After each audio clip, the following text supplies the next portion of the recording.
Il était une fois, dans un village appelé Luma, de nombreuses créatures et des humains vivaient ensemble. Dans ce village vivait une fille nommée Lina. Elle était très belle avec une nature calme et douce. Les habitants du village admiraient sa beauté et sa gentillesse. Les hommes du village essayaient souvent de gagner son cœur en disant « Lina, tu es si charmante, veux-tu m'épouser ?» Mais Lina n'était pas intéressée. Elle souriait toujours et répondait « Merci, mais je ne suis pas prête. » Chaque jour, Lina se rendait au marché pour vendre ses marchandises. Elle avait les meilleurs fruits et légumes, et tout le monde aimait acheter chez elle. Mais personne ne savait où Lina vivait. Elle arrivait toujours au marché tôt et partait avant le crépuscule, gardant sa maison secrète. Les villageois murmuraient « Où va Lina? Où vit-elle » Mais Lina maintenait le mystère. Elle était heureuse d'être gentille et serviable, mais elle ne partageait pas grand-chose sur elle-même. Ainsi, Lina vivait tranquillement à Luma, admirée par tous, mais gardant sa vie privée. Un jour ensoleillé, un homme séduisant nommé Rico vint au marché du village de Luma. Il cherchait des fruits et des légumes frais. Lorsqu'il vit Lina, il pensa « Waouh, elle est la plus belle fille que j'ai jamais vue. » Rico ne pouvait détacher ses yeux d'elle. Il s'approcha et dit « Bonjour, je m'appelle Rico. Quel est ton nom ?» Lina sourit doucement et répondit « Je suis Lina. Comment puis-je t'aider aujourd'hui ?» Rico fut ravi de lui parler. Il acheta quelques fruits et resta pour discuter. Ils parlèrent du temps, du village et du marché. Rico fut enchanté par la douce voix et le sourire bienveillant de Lina. Il commença à venir au marché tous les jours juste pour la voir. Ils devinrent amis et Rico sentit qu'il tombait amoureux. Un soir, alors que le marché fermait, Rico remarqua qu'il commençait à se faire tard. Il vit Lina ranger ses affaires et proposa « Laisse-moi te raccompagner chez toi. » Il n'est pas sûr de rentrer seul dans l'obscurité. Lina hesita, mais Rico insista.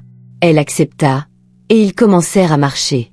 Alors qu'ils marchaient, le ciel devenait plus sombre et l'air plus frais. Soudain, Rico ressentit quelque chose d'étrange. Une main froide toucha son dos. Il se retourna, mais il n'y avait personne. Son cœur s'accéléra et il eut peur. Il regarda Lina qui semblait calme en marchant devant lui. Rico n'arrivait pas à se débarrasser de cette peur. Il s'arrêta et dit « Lina, je pense que je devrais retourner au village. Il fait trop noir. » Lina se tourna vers lui et dit doucement « C'est d'accord, Rico. Tu peux retourner si tu as peur. » Elle sourit doucement. Rico, effrayé, hocha la tête et retourna en courant au village.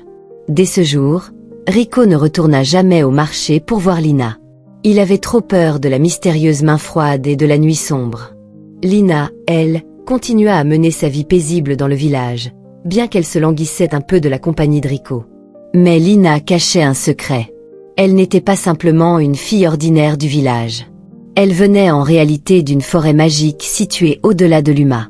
Dans cette forêt, Lina vivait avec sa famille qui n'était pas humaine.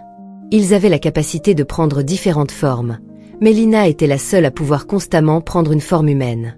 Sa famille l'aimait beaucoup, mais ne voulait pas qu'elle se rapproche des humains. Ses parents lui avaient toujours dit « Lina, tu ne dois pas épouser un humain. Nos mondes sont trop différents. » Ils étaient très protecteurs à son égard. Quand Rico avait commencé à lui rendre visite, ses parents s'étaient inquiétés. Ils ne voulaient pas qu'elle tombe amoureuse de lui, alors ils décidèrent de l'effrayer. La main froide que Rico avait sentie sur son dos, c'était un tour joué par sa famille pour le tenir éloigné de Lina. Lina se sentait triste. Elle aimait bien Rico et voulait avoir des amis au village. Elle ne voulait plus vivre sous les règles de sa famille. Elle voulait être libre de faire ses propres choix et de vivre parmi les humains. Alors, Lina prit une grande décision.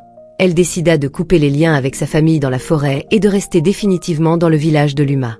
Un jour, elle s'enfonça dans la forêt pour dire au revoir à sa famille. Elle leur dit « Je vous aime, mais je veux vivre ma propre vie. Je veux être libre de faire mes propres choix. » Ses parents étaient tristes, mais comprirent son souhait. Ils l'avertirent une dernière fois « Sois prudente, Lina. Le monde extérieur peut être cruel. » Avec un cœur lourd, Lina quitta la forêt et s'installa définitivement au village. Elle espérait trouver le bonheur et peut-être même l'amour parmi les humains.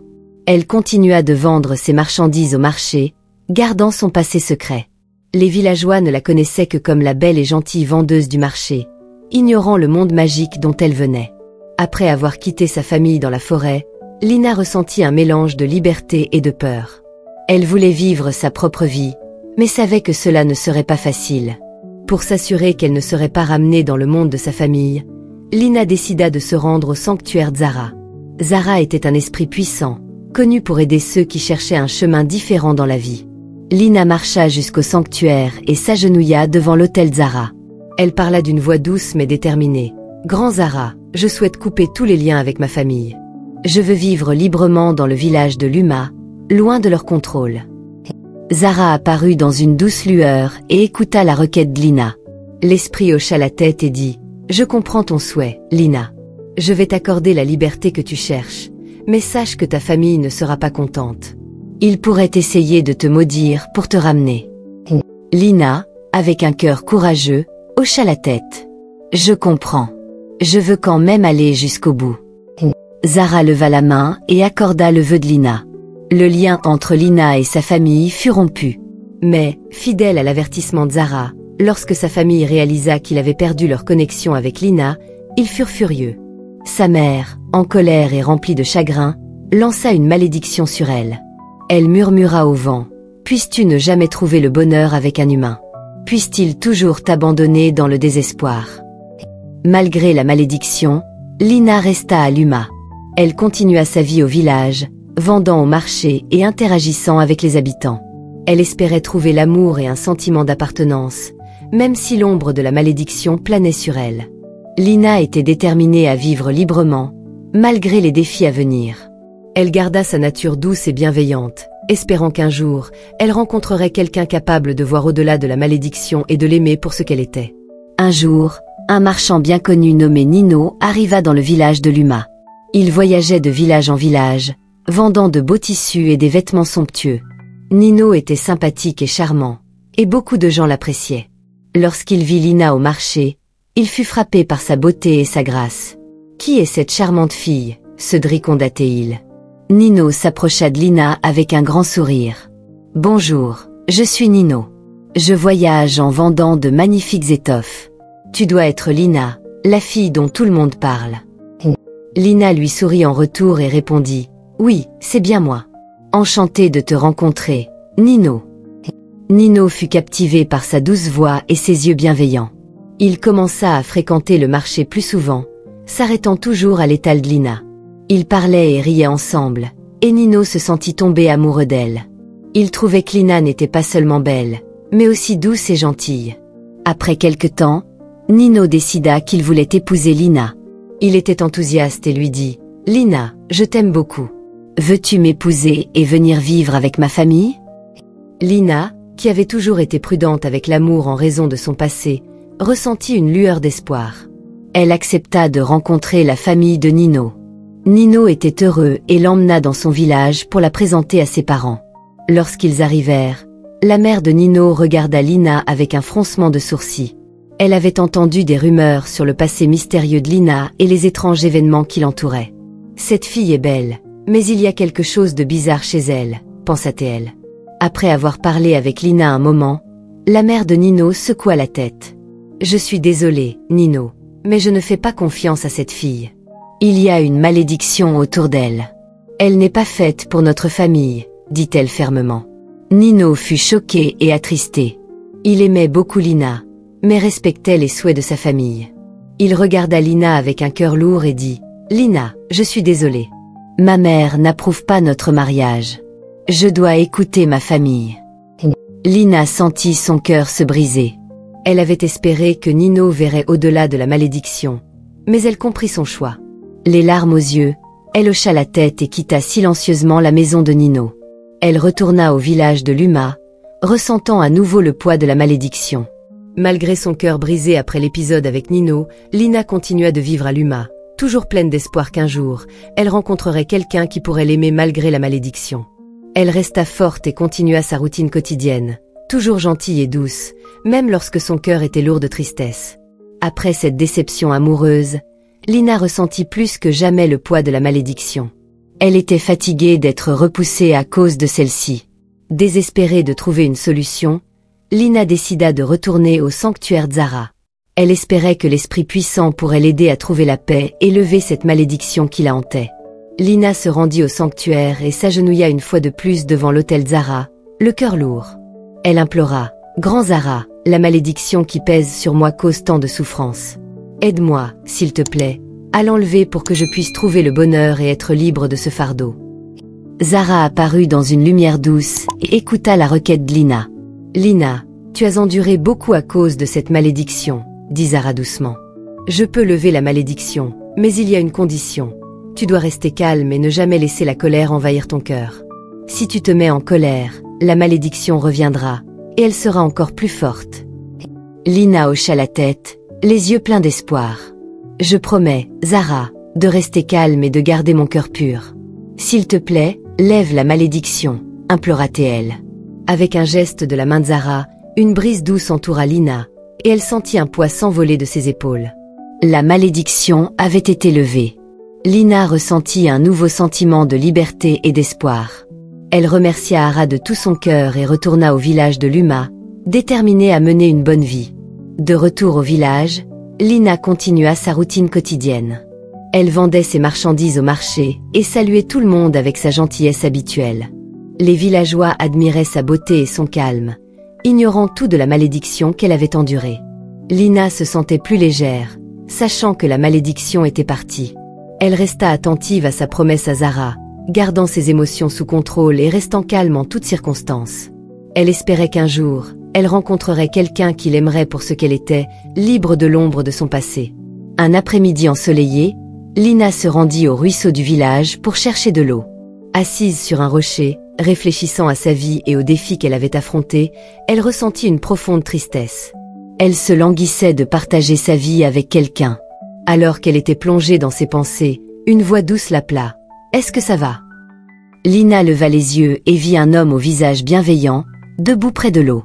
Il avait un sourire chaleureux et des yeux doux. « Je m'appelle Tino, » dit-il en s'approchant. « Tu sembles triste, et je voulais m'assurer que tout va bien. » Lina ressentit une chaleur face à sa gentillesse. « Merci, Tino. »« Je suis Lina, » répondit-elle doucement.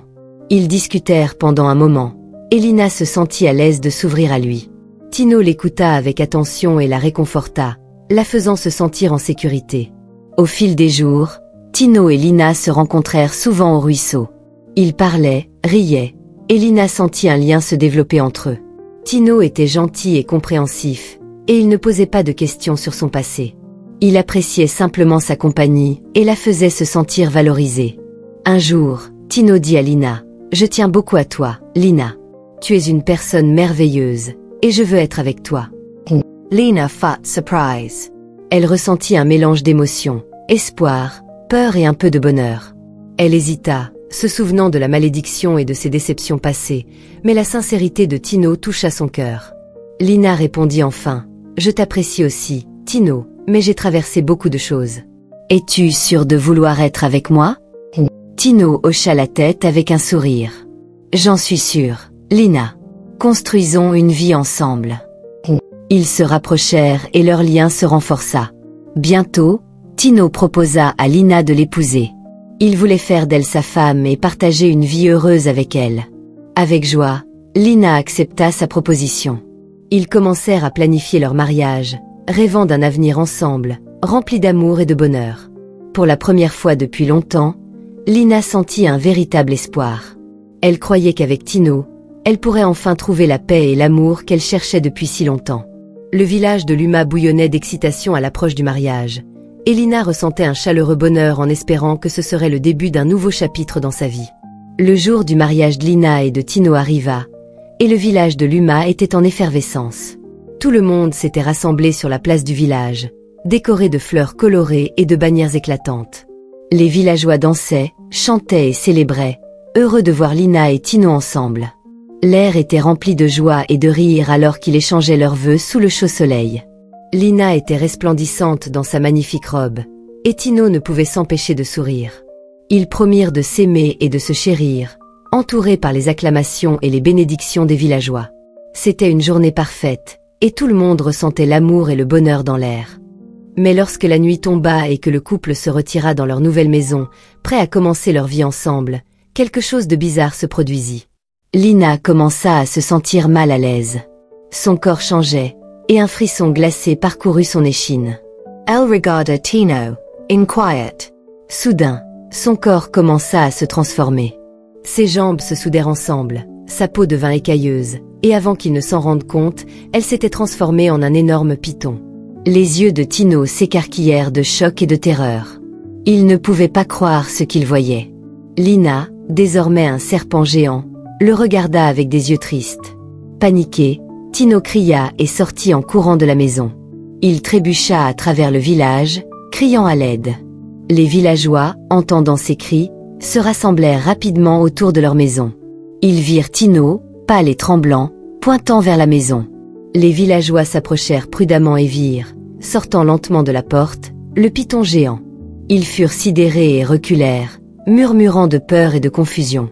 Ils n'avaient jamais vu une chose pareille. Certains des anciens murmurèrent, « Est-ce la malédiction dont nous avons entendu parler ?» La joie du mariage s'était transformée en une nuit de peur et de confusion. Les villageois ne savaient que faire. Ils avaient peur du serpent géant, mais se souvenaient aussi de la gentille Lina qu'il avait toujours connue. Les anciens du village décidèrent d'appeler l'oracle, espérant obtenir des réponses et une solution à cet événement choquant.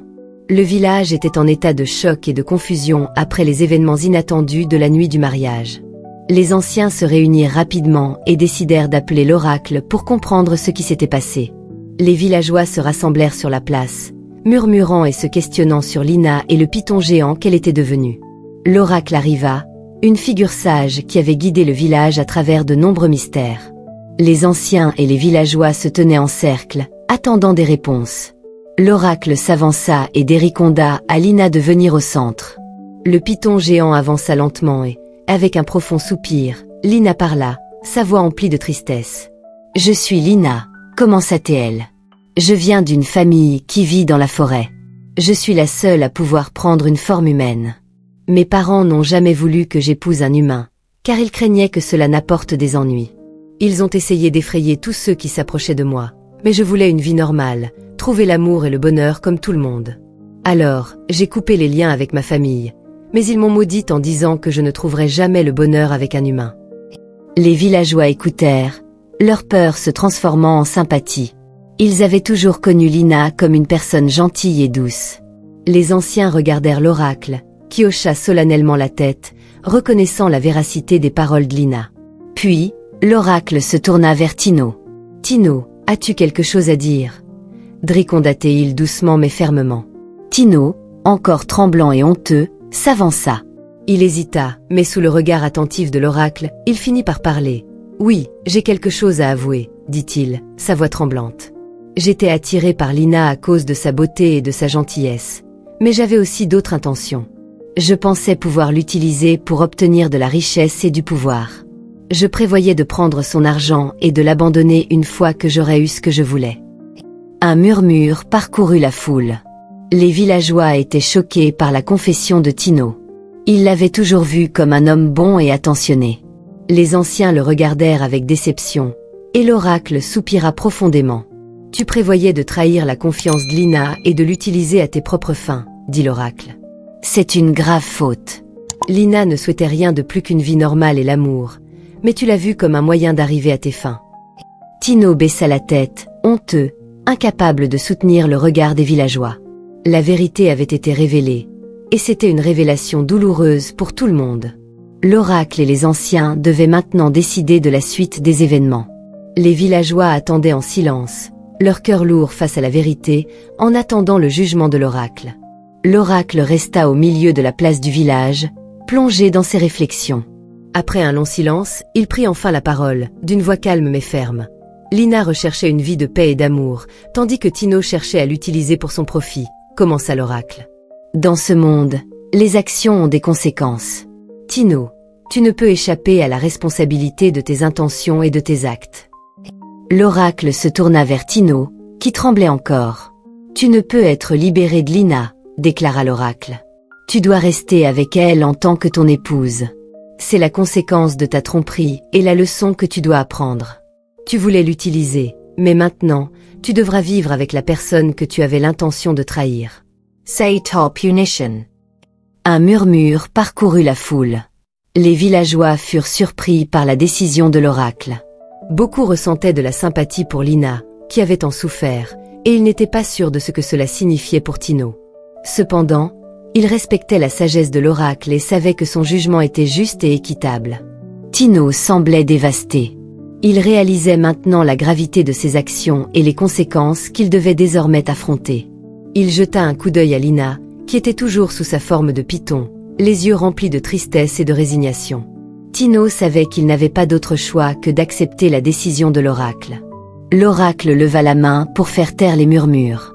Cette union doit maintenant servir de rappel à l'importance de l'honnêteté, du respect et des véritables intentions, déclara l'oracle. Tino et Lina quitteront ensemble le village de Luma. Ils devront affronter les défis à venir et chercher un nouveau chemin, où qu'il les mène. Les villageois hochèrent la tête, comprenant le poids des paroles de l'oracle. Ils savaient que la punition de Tino n'était pas seulement pour lui, mais également une leçon pour tous, sur les conséquences de la tromperie et la valeur du véritable amour.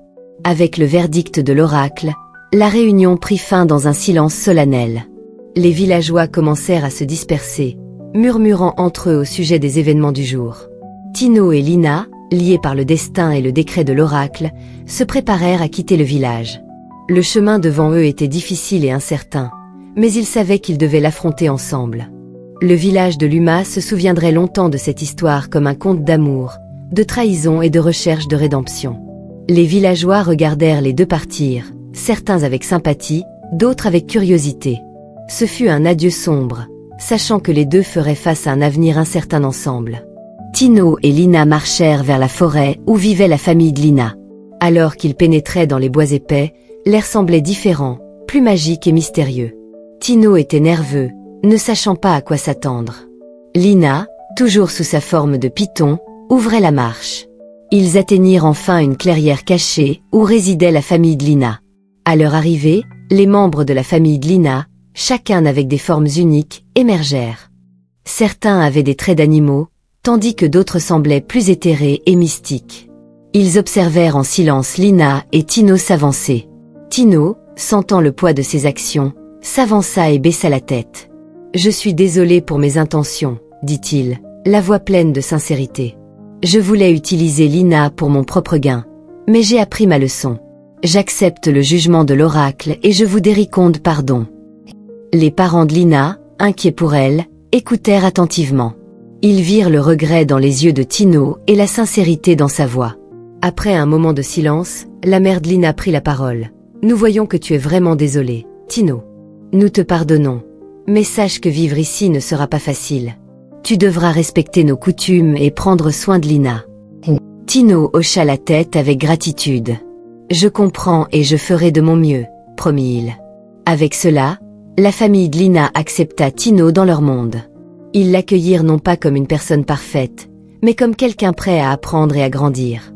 Tino dut s'adapter à une vie très différente de celle qu'il avait connue au village. Les créatures de la forêt étaient gentilles et bienveillantes, mais elles avaient leurs propres coutumes et façons de vivre. Tino travailla dur pour s'intégrer, apprenant à connaître le monde magique et les responsabilités qui en découlaient. Lina, désormais libre d'être elle-même, restait parfois sous sa forme humaine, tandis qu'à d'autres moments, elle prenait la forme d'un python ou d'une autre créature. Tino apprit à la comprendre et à l'accepter sous toutes ses formes. Ensemble, ils trouvèrent un nouveau rythme dans leur vie, loin de l'agitation du village. Au fil du temps, Tino apprit à apprécier la beauté et la paix de la forêt. Il devint une partie de la famille de Lina, les aidant et partageant leur vie. Il accepta son destin et fit de son mieux pour tirer le meilleur parti de sa nouvelle vie, trouvant des moments de joie et de paix. Lina, elle aussi, ressentit un sentiment d'appartenance et d'acceptation. Elle était avec sa famille et avait trouvé quelqu'un qui avait choisi de rester avec elle, malgré les défis. Ensemble, ils trouvèrent un nouveau type de bonheur, différent de ce qu'il avait imaginé, mais épanouissant à sa manière. Ils apprirent que l'amour et l'acceptation pouvaient prendre de nombreuses formes, et ils embrassèrent la vie qu'il avait, trouvant du contentement dans leur nouveau foyer, dans la forêt magique. J'espère que vous avez apprécié l'histoire. Si c'est le cas, n'oubliez pas de liker la vidéo, de commenter ce que vous avez appris de ce conte, et de vous abonner à la chaîne pour d'autres récits enchanteurs comme celui-ci. Merci.